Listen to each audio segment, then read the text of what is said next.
الشيطان الرجيم. بسم الله الرحمن الرحيم. الحمد لله رب العالمين، والصلاة والسلام على سيد الأنبياء والمرسلين وعلى آله وأصحابه وأهل بيته وذرياته أجمعين، والعاقبة للمتقين. قال الله تبارك وتعالى في كلامه المجيد والفرقان الحميد: إن الله اشترى من المؤمنين أنفسهم وأموالهم بأن لهم الجنة. صدق الله العظيم وصدق رسوله النبي الكريم. مولاي صل وسلم دائما أبدا على حبيبك خير الخلق كلهم. تمام حضرات ایک مرتبہ محبت سے نبی کریم صلی اللہ علیہ وسلم آپ کے آل پہ، آپ کے اصحاب پہ درود پاک پڑھیے. اللہم صلی علی سیدنا مولانا محمد معدن الجود والکرم وعلی وبارک وسلم صلاة وسلام علیک یا سیدی یا رسول اللہ وعلی آلک واصحابک یا نور اللہ. معزز حاضرین کرام، آج کا دن جو تھا وہ 10 محرم الحرام یعنی عاشورہ کا دن تھا، اور یہ عاشورہ کا دن بہت ہی اہم رہا ہے تمام امتوں میں. اور امت مسلمہ تو تمام نبیوں پہ ایمان رکھتی ہے، تو اس لیے تمام امتوں کے نبی بھی ہمارے نبی ہیں. تو اس دن کو اہمیت اس لیے بھی حاصل ہے کہ اللہ جل شانہ نے سیدنا آدم علیہ السلام کی توبہ قبول فرمائی. اس دن کو اس لیے بھی اہمیت حاصل ہے کہ اس دن میں اللہ تبارک و تعالی نے سیدنا یونس علیہ السلام کو مچھلی کے پیٹ سے نجات عطا فرمائی کہ اللہ کے حکم سے مچھلی نے آپ کو نگل لیا تھا. آپ 40 دن سمندروں میں رہے مچھلی کے پیٹ میں. پھر آپ نے یہ آیت طیبہ پڑھی جو کہ بہت مشہور ہے، وہ سبحانک لا الہ الا انت سبحانک انی کنت من الظالمین. تو پھر وہ مچھلی بالکل روشن ہو گئی تھی شیشے کی طرح، اور اس آخری دن میں آپ کو پورے تمام سمندر کی مملکت کی سیر کرائی، اور اس کے بعد اس نے باہر آپ کو نکل دیا. وہ بھی عاشورے کا دن تھا. اسی طرح سیدنا ابراہیم خلیل اللہ پر اللہ نے نمرود کی آگ کو گل و گلزار کیا، وہ بھی عاشورہ کا دن تھا. اللہ تبارک و تعالی نے سیدنا موسیٰ اور ہارون علیہ السلام کی دعا قبول فرمائی فرعون کے حق میں، وہ بھی عاشورہ کا دن تھا. بنی اسرائیل کو نجات بھی اسی دن عطا فرمائی. تو ایسے بہت سارے واقعات ہیں جو عاشورہ کے دن سے تعلق رکھتے ہیں. امت مسلمہ میں یہ تمام یادگاریں تو ہیں، لیکن اس کے ساتھ ساتھ ایک یادگار سید الشہداء سیدنا امام حسین رضی اللہ تعالیٰ عنہ کی بھی یادگار ہے. اور آج ہم بالخصوص سید الشہداء کی یاد میں جمع ہوئے ہیں. یہاں پر گفتگو سے پہلے ایک بات کی میں وضاحت کر دوں کہ یہاں پر ہم غم حسین منانے کے لیے جمع نہیں ہوئے ہیں، ہم یاد حسین منانے کے لیے جمع ہوئے ہیں. غم تو مرنے والے کا صرف 3 دن کے لیے جائز ہے. 3 دن سے زیادہ غم کرنا بیوی کے علاوہ دوسروں کے لیے حرام ہے، اور وہ بھی جب وفات ہو تب 3 دن کا غم کر سکتے ہیں. اس کے علاوہ غم کرنا شریعت نے حرام قرار دیا ہے. رسول اللہ صلی اللہ علیہ وسلم کی واضح حدیث موجود ہے. تو یہ مسلمانوں کے اندر ایک غلط بات رائج ہو گئی کہ غم حسین نہیں، یاد حسین. ہم زندہ و جاوید کا ماتم نہیں کرتے. وہ زندہ ہے، واللہ وہ زندہ ہے. تو زندہ کا ماتم نہیں ہوتا، زندہ کا غم نہیں ہوتا. اس کو خراج عقیدت پیش کی جاتی ہے، اس کی یاد منائی جاتی ہے، اس کا ذکر کیا جاتا ہے. تو آج ہم یہاں پر یاد حسین رضی اللہ عنہ کے لیے جمع ہوئے ہیں. کربلا کے میدان میں اور اس سے پہلے کیا کچھ پیش آیا وہ میں نے مختصر آپ کے سامنے جمعے کے دن ذکر کر دیا تھا، تو میں چاہوں گا کہ آج اس کے بعد کے کچھ واقعات آپ لوگوں کی گوش گزار کروں تاکہ ایک خاکہ کربلا کا ہمارے سامنے آ جائے۔ میدان کربلا میں سیدنا امام حسین رضی اللہ تعالیٰ عنہ نے یزیدیوں کے سامنے اتمام حجت کر دی تھی، یعنی تمام کے تمام دلائل آپ نے پورے کر دیے تھے کہ میں حق پر ہوں، میں سچا ہوں، اور تم لوگ دنیا کی محبت میں یہ کچھ کر رہے ہو، دنیا کے لیے تم حق سے منہ موڑ رہے ہو۔ یہاں تک کہ میدان کربلا میں ایک شخص نے سیدنا امام حسین رضی اللہ تعالیٰ عنہ سے پوچھا کہ حسین یہ دیکھو، یہ دریائے فرات بہہ رہا ہے، یہ آسمان کے جگر کی طرح ہے، لیکن تمہیں اس میں سے ایک قطرہ نہیں ملے گا، تم پیاسے مر جاؤ گے۔ تو امام حسین کے منہ سے نکلا اللہم امیتھو عطشان، اے اللہ تو اس کو پیاسا مار۔ تو اس شخص کا یہ حال ہوا کہ وہ پورے کے پورے مٹکے پانی کی پی جاتا تھا اور پھر قے کر دیتا، پھر پیتا تھا، پھر قے کر دیتا، پھر پیتا تھا، پھر قے کر دیتا تھا، اور اسی پیاس کے عالم میں مر گیا لوگوں کے سامنے۔ اسی طرح ایک ظالم آیا تھا اور آ کر کہتا کہ تم میں سے حسین کون ہے؟ کسی نے جواب نہیں دیا۔ پھر اس نے پوچھا حسین کون ہے؟ کسی نے جواب نہیں دیا۔ تو کہتا کہ حسین کو جہنم کی بشارت ہو، امام حسین کو وہ بددعا دے رہا ہے یزیدی۔ تو امام حسین رضی اللہ تعالیٰ فرمایا کہ جہنم کا مستحق تو ہی ہے۔ اتنا فرمانا تھا، اس کا گھوڑا دوڑا، تیزی کے ساتھ دوڑا، یہاں تک کہ وہ اچھل کے گھوڑے سے گر گیا، اس کا پاؤں اپنے گھوڑے کی رکاب میں پھنس گیا، گھوڑا اس کو سنگلاخ پہاڑوں میں، چٹانوں میں، ریتوں میں لے کے دوڑتا رہا، اس کے جسم سے سوائے اس کی روان کے جو اس کے رکاب میں پھنس گئی تھی کچھ بھی نہیں بچا، لوگوں کے سامنے اسی وقت ہلاک ہو گیا وہ۔ تو امام حسین رضی اللہ تعالیٰ عنہ نے تو میدان کربلا میں بھی حق و باطل کو واضح کر دیا تھا، لیکن جب آنکھوں پر اور دل پر دنیا کی محبت کی پٹی چڑھ جائے، دنیا کی محبت غالب آ جائے، مال کا نشہ غالب آ جائے، تو پھر انسان کو صحیح اور غلط کی تمیز نہیں رہتی ہے۔ جب طاقت کا نشہ چڑھ جائے تو پھر اس کو ظلم و انصاف کی پرواہ نہیں رہتی۔ تو یزیدی فوج کا بھی عالم تھا، لیکن سیدنا حسین رضی اللہ تعالیٰ عنہ تو رسول اللہ کے نواسے تھے، ان کا کام تو تبلیغ تھا، اور وہ آخر وقت تک تبلیغ کرتے رہے، یہاں تک کہ جب آخر میں ان کی گردن اتاری جا رہی تھی تو اس وقت بھی آپ نے یہی فرمایا کہ مجھے 2 رکعت نماز پڑھنے دو۔ اس وقت بھی اپنے عمل سے آپ نے تبلیغ فرمائی۔ اور پھر جب معاذ اللہ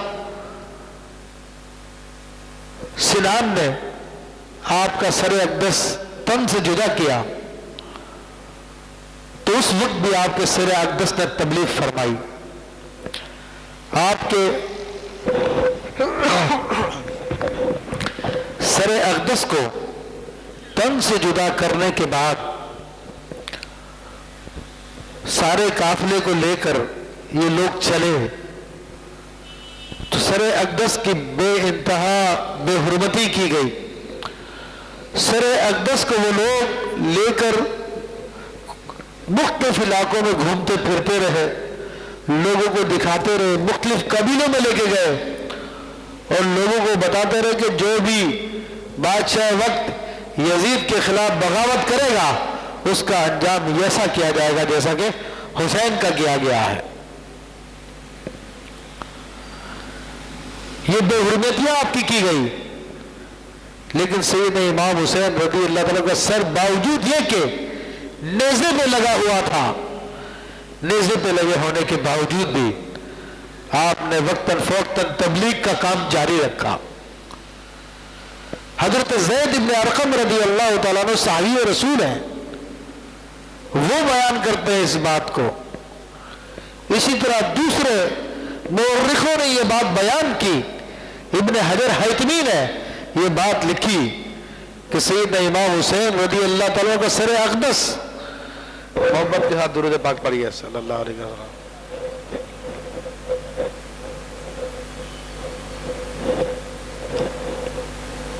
جزاک اللہ۔ آپ کا سر اقدس نیزے کی نوک پہ لگا ہوا ہے،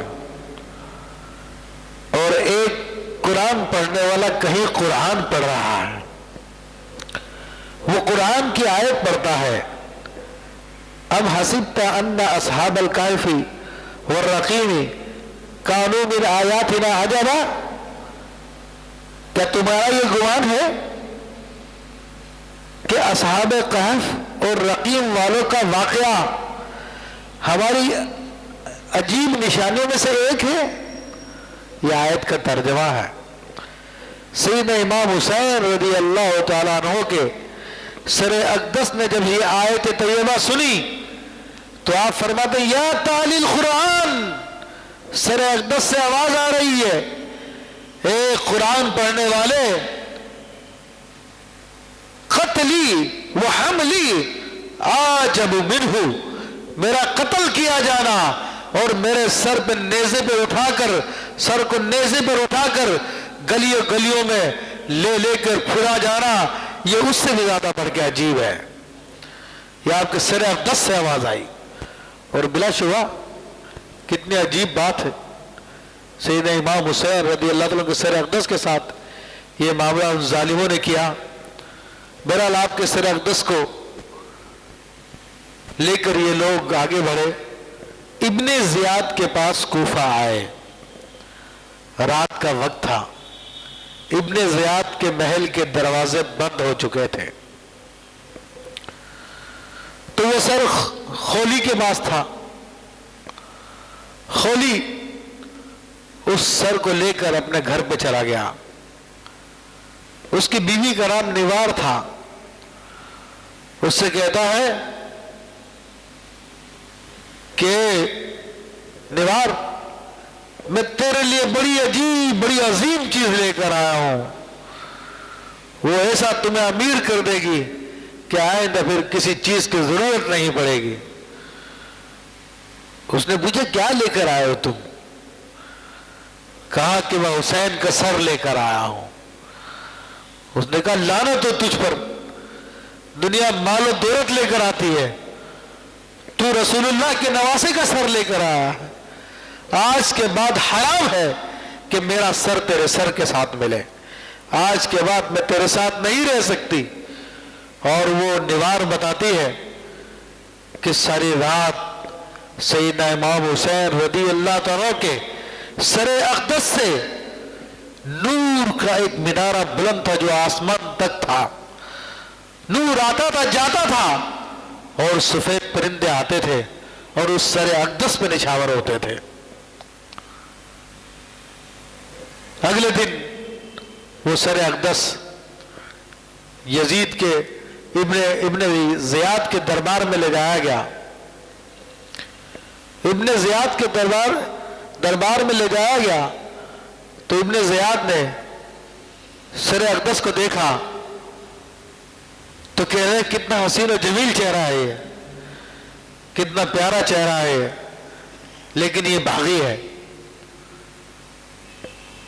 اس نے چھڑی سے سیدنا امام حسین رضی اللہ تعالیٰ کے ہونٹوں پہ مارنا شروع کیا، تو اس وقت حضرت زید بن ارقم رضی اللہ تعالیٰ عنہ جو صحابی رسول تھے وہ وہاں پر عام موجود ہوئے، انہوں نے کہا خبردار، یہ کیا کر رہے ہو تم، گستاخی بدتمیزی، خدا کی قسم میں نے کتنے مرتبہ رسول اللہ صلی اللہ علیہ وسلم کو دیکھا کہ آپ ان لبہائے مبارکہ کو چوم رہے تھے، تو آج تو آپ میں چھڑیاں مار رہا ہے۔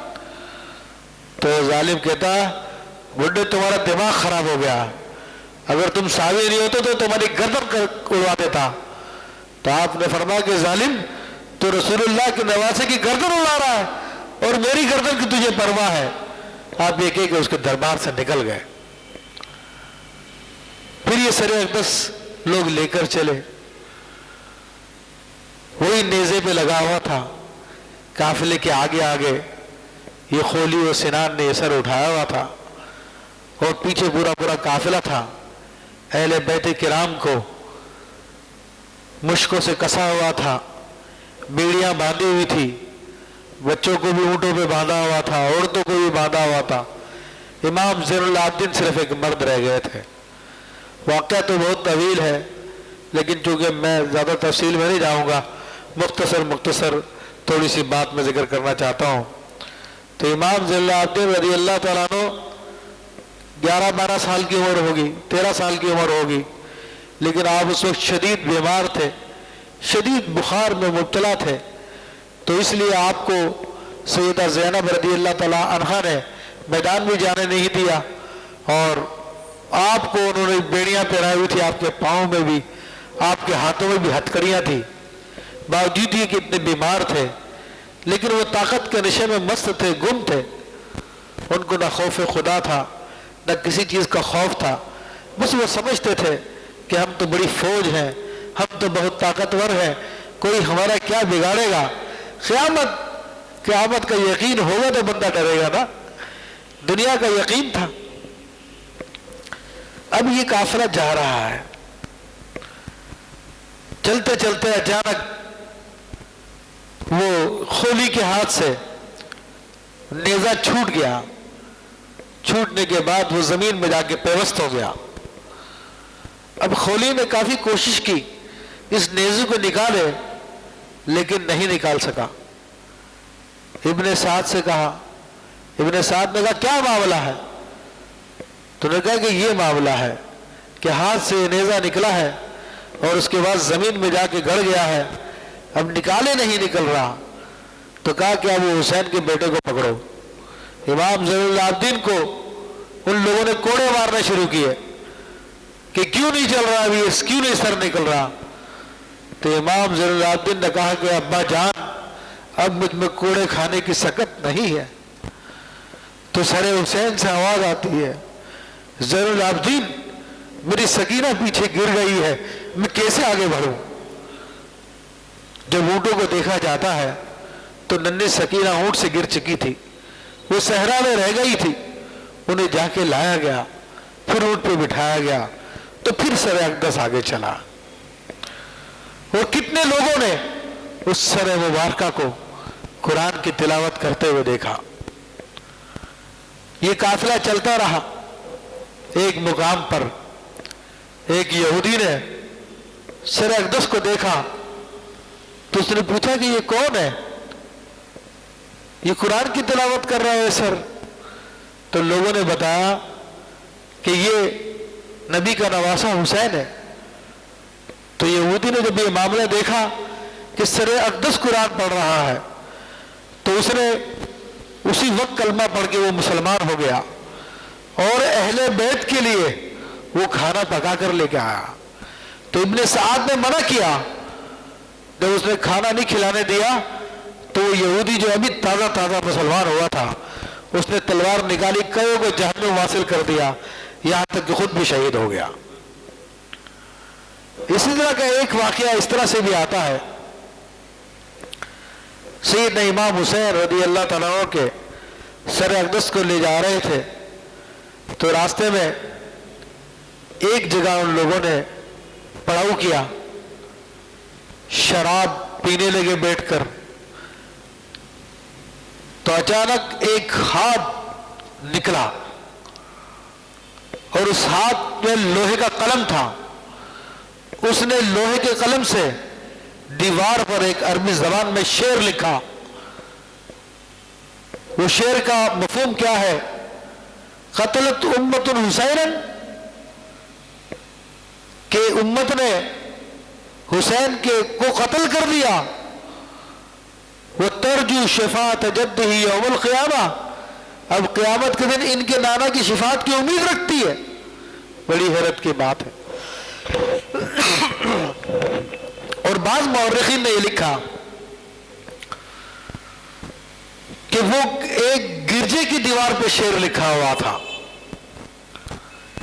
جب ان سے پوچھا گیا کہ یہ شعر کب کا لکھا ہوا ہے تو انہوں نے کہا کہ یہ تو تمہارے نبی علیہ الصلوۃ والسلام کے ظہور سے 300 سال پہلے کا لکھا ہوا ہے.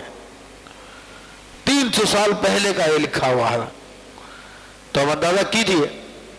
بہرحال یہ قافلہ چلا، آگے چلا. ایک مقام پر ایک کلیسا آیا تو وہاں کا پادری اس نے قافلے کو دیکھا، سر حسین رضی اللہ تعالیٰ کو دیکھا.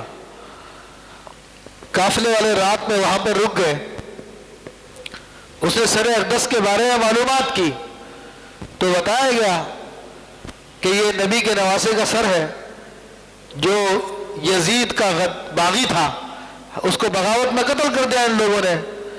تو اس نے کہا تمہارا ناس جائے، تم نے اپنے نبی کے نواسے کو قتل کر دیا. تو اس نے کہا کہ ایک رات کے لیے سر مجھے دے دو اور یہ 10,000 اشرفیہ میں تمہیں دوں گا. چونکہ دنیا کے کتے تھے، دنیا کے لالچی تھے، دنیا کے لیے انہوں نے یہ کچھ کیا. تو انہوں نے جب 10,000 اشرفیہ دیکھی تو کہا ٹھیک ہے سر رکھ لو اپنے پاس. تو 10,000 اشرفیہ لے کر ایک رات کے لیے اس عیسائی کو سر اقدس دے دیا. عیسائی نے سر اقدس کو دھویا، خون مٹی صاف کی، خوشبو لگائی اور سر اقدس کو اپنے گود میں رکھ لیا. ساری رات وہ دیکھتا رہا کہ سر اقدس سے نور نکل رہا ہے اور نور جا رہا تو قرآن کی تلاوت کر رہا ہے.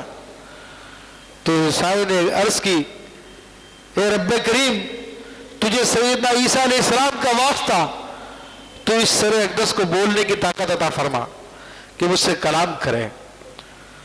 تو اللہ تبارک و تعالیٰ کے حکم سے سیدنا امام حسین رضی اللہ تعالیٰ کا سر اقدس بولا اور آپ نے اس کو بات بتائی اور فرمایا کہ تو بھی میرے نانا کا دین قبول کر لے، تو بھی مسلمان ہو جا.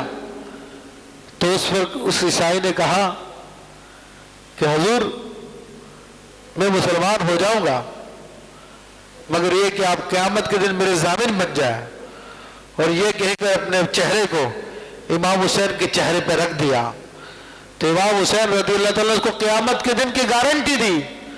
اسی وقت وہ کلمہ پڑھ کے مسلمان ہو گیا.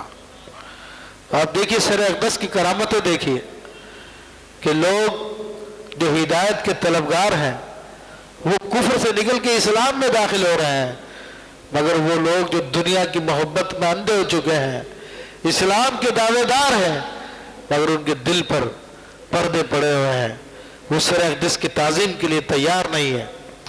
اسی طرح سر اقدس جب یزید کے دربار میں لایا گیا تو اس ظالم کے دربار میں اس وقت روم کا ایک قاصد آیا ہوا تھا. روم کا قاصد ایلچی تھا. اس نے پوچھا یہ کس کا سر ہے؟ تو لوگوں نے بتایا کہ یہ نبی کے نواسے کا سر ہے. تو اس نے کہا لعنت ہو تم لوگوں پر، تم لوگوں نے اپنے نبی کے نواسے کے ساتھ یہ معاملہ کیا، تم نے ان کا یہ حشر کیا. سیدنا عیسیٰ علیہ السلام کے اس دراز گوش یعنی گدھے کا جس پر آپ نے سواری کی تھی، اس کا ایک کھر ہمارے پاس ہے. ہم دور و نزدیک سے اس کی زیارت کرنے کے لیے اس طرح جاتے ہیں جس طرح کہ تم لوگ حج کرنے کے لیے جاتے ہو. تو تم نبی کے نواسے کا سر کا یہ حال کر رہے ہو. تو یزید کو غصہ آ گیا اور کہا قتل کر دیا جائے اس کو. تو امام حسین کے سر اقدس سے آواز آئی کہ ایلچی کو قتل کرنا منع ہوتا ہے، جو سفیر ہوتا ہے اس کو قتل نہیں کیا جا سکتا. یہاں پہ امام حسین کو دیکھیے، ایک یہودی موجود تھا. اس یہودی نے جب دیکھا تو اس نے کہا تم واقعی بڑے ظالم لوگ ہو. ہمارے لوگوں میں ایک یہودی ہے جس کا تعلق حضرت یحییٰ علیہ السلام سے تقریباً 70 پشتوں کا فاصلہ ہے، لیکن اس نسبت کی وجہ سے آج تک ہم اس کی تعظیم کرتے ہیں۔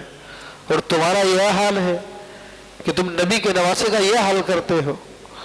تو میرے بھائیوں، یہ ان لوگوں نے سیدنا امام حسین کے سر اقدس کے ساتھ کیا اور دنیا بھر میں اس کو گھمایا، پھر کہیں دفن کر دیا گیا آپ کا سر اقدس۔ لیکن اللہ کی لاٹھی بے آواز ہے، وہ سارے کے سارے معاملات جو انہوں نے کیے تھے ان کا بدلہ ان کو چکانا پڑا۔ لیکن بہرحال مورخین نے لکھا کہ جس دن عاشورہ کے دن کہ جب سیدنا امام حسین رضی اللہ تعالیٰ کو شہید کیا گیا، تو اس وقت زمین و آسمان پر غم طاری تھا۔ بیت المقدس کا کوئی بھی پتھر اٹھایا جاتا تھا اس کے نیچے سے تازہ خون نکلتا تھا، آسمان سرخ ہو گیا تھا، اور 6 مہینے تک آسمان کے کنارے سرخ رہے۔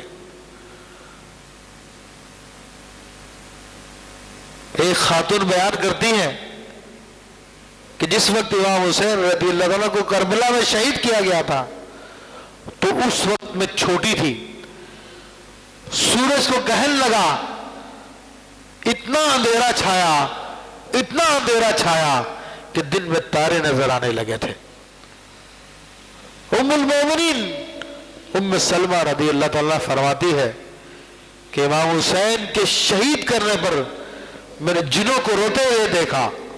ام میمونہ فرماتی ہے رضی اللہ تعالیٰ عنہا کہ سیدنا حسین کو جس دن شہید کیا گیا اس دن جنات میں رو رہے تھے، آہو بکا کر رہے تھے، اور کیوں نہ روئیں کہ اس وقت تو رسول اللہ صلی اللہ علیہ وسلم کو حضرت ام سلمہ نے خواب میں دیکھا تھا۔ آپ دیکھتی ہیں کہ رسول اللہ صلی اللہ علیہ وسلم کے بال اقدس بکھرے ہوئے ہیں، چہرے پر داڑھی پر گرد پڑی ہوئی ہے، ایسا لگتا طویل سفر سے آئے ہیں، غم زدہ ہیں، اور آپ کے ہاتھ میں ایک شیشی ہے جس میں لال رنگ کا کچھ مادہ موجود ہے۔ تو آپ نے عرض کیا رسول اللہ کیا معاملہ ہے؟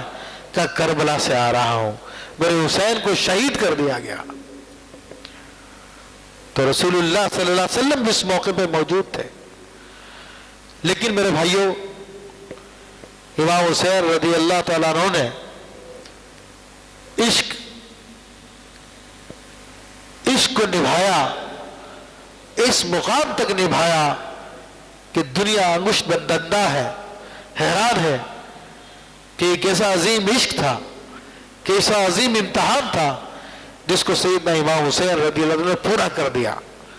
میرے بھائیوں، اللہ تعالیٰ کی بارگاہ سے آزمائش ہوتی ہے، کہیں وہ آزمائش کرتا ہے لیکن دنیاوی طور پہ بچا لیتا ہے، جیسا کہ ابراہیم علیہ السلام کو آگ میں ڈلوایا مگر بچا لیا، اور دیگر انبیاء کے ساتھ معاملہ ہوا ان کو بچا لیا۔ لیکن بعض جگہ ایسا ہوتا ہے کہ دنیاوی طور پہ نہیں بچاتا۔ سیدنا زکریا علیہ السلام کو آرا چلایا گیا، اللہ تعالیٰ نے ظاہری طور پہ نہیں بچایا، لیکن زکریا علیہ السلام کامیاب تھے۔ امام حسین رضی اللہ تعالیٰ میدان کربلا میں آپ نے اپنا سارا خاندان قربان کر دیا، جان دے دی، لیکن یہ بھی قربانی کی صورت ہے۔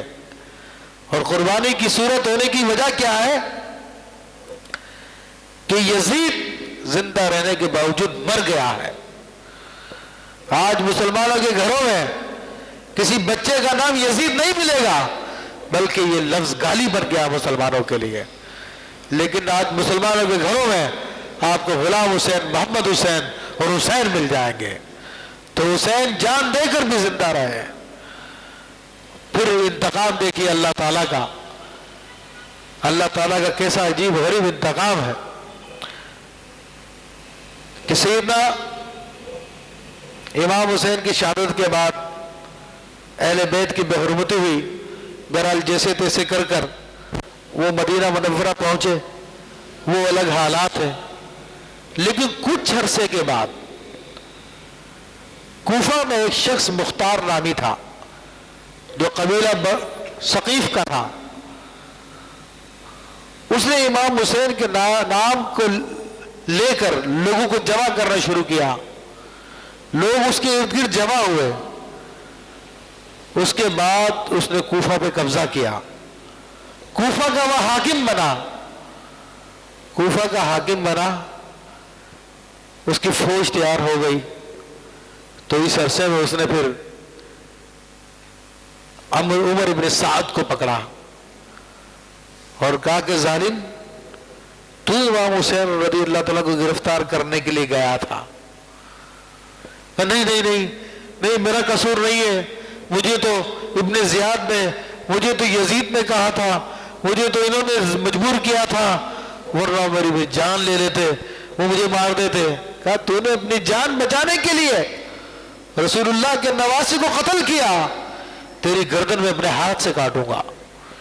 لوگوں نے دیکھا، اس نے اس کے سینے میں خنجر مارا اور اس کو وہاں پر قتل کر دیا۔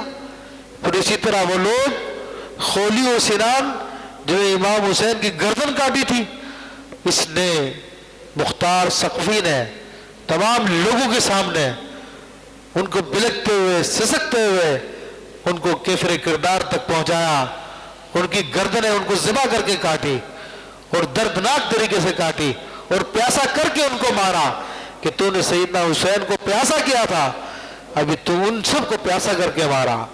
اسی طرح ابن زیاد کو پر قبضہ کیا، ابن زیاد کو گرفتار کر کے اس کو بھی لوگوں کے سامنے ذلت ناک موت دی گئی، اور ان سب کے سر بھی اب تشتوں میں رکھے ہوئے تو لوگ دیکھ رہے تھے کہ نواسہ حسین کو انہوں نے سر کاٹا تو آج دنیا کے سامنے ان کے سر کٹے ہوئے تھے۔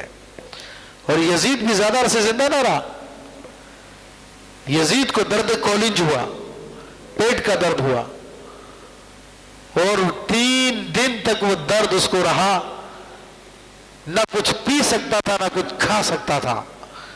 3 دن وہ تکلیف میں مبتلا رہنے کے بعد وہ بھی دنیا سے سدھار گیا، وہ خبیث میں مر گیا۔ اس نے اپنے بیٹے سے کہا کہ میرے بعد تم تخت نشین ہو جاؤ۔ اس نے کہا کہ ابا جان، مجھے اس بادشاہ سے امام حسین کے خون کی بو آ رہی ہے، ہرگز بھی میں ایسے تخت کو قبول نہیں کروں گا جس میں امام حسین کے خون شامل ہو۔ تو اس نے ٹھکرا دیا اپنے باپ کے تخت کو، اور یزید بھی پھر ذلیل ہو کے دنیا سے مر گیا۔ دیکھا موجودین تمام حضرات کرام، آپ نے دیکھا کہ کیا معاملہ ہوا۔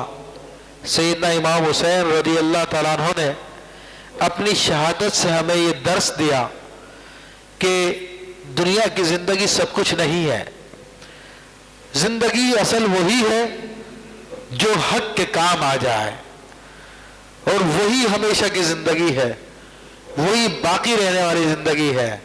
اور شروع میں جو میں نے آیت طیبہ پڑھی، ان اللہ اشتری من المؤمنین انفسهم واموالهم بان لهم الجنہ، کہ بے شک اللہ نے مومنین سے ان کے جانوں کو، ان کے مالوں کو خرید لیا ہے تاکہ اس کے بدلے میں ان کو جنت عطا کی جائے۔